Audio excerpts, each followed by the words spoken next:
Wewe. Pika sigara. Hivi una akili timamu wewe? Unaletea masuala ya uchizi, unaniamsha kwenye usingizi kwa sababu ya kunipa sigara?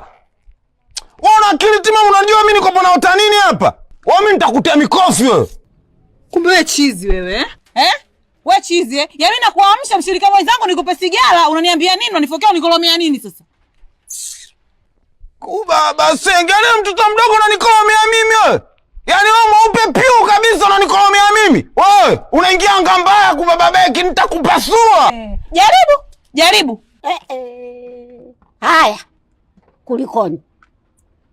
Nyinyi wanangu nyinyi kila siku kwa nini? Mnachogombea nini mtu na kaka yake? Au mtu na dada yake? Mnagombea nini? Bi mkubwa, mtu mdogo katazarau kishanze ni ajui kama mimi nipo kwenye situation gani. Hivi unajua dream? Yaani dream hafu dream mwenyewe sio ya kawaida. Yaani ndoto ambayo unaijua kabisa hii hapa hizi focus katika life yako. Yaani mimi nimeota hapa kuna jambo langu muhimu mahususi, yaani bado kidogo tu nione face. Alafu mjinga tena ananiamsha mimi eti kisa nipe sigara. Hivi kweli na make sense? Kumbe wewe kizomwa Sasa masuala ya sigara na kumwambia shangazi wapi na wapi?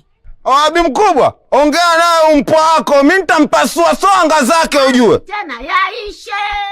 Ugomvi wote mtaani hapa mtaa wote mmeufunga. Ugomvi sigara. Ugali huo. Anti Asila ujue huyu angejua mimi niko kwenye station gani ama Anti Asila ujue bi mkubwa. Ndo nimeamini. Watu wanatumia mikorogo. Akili ya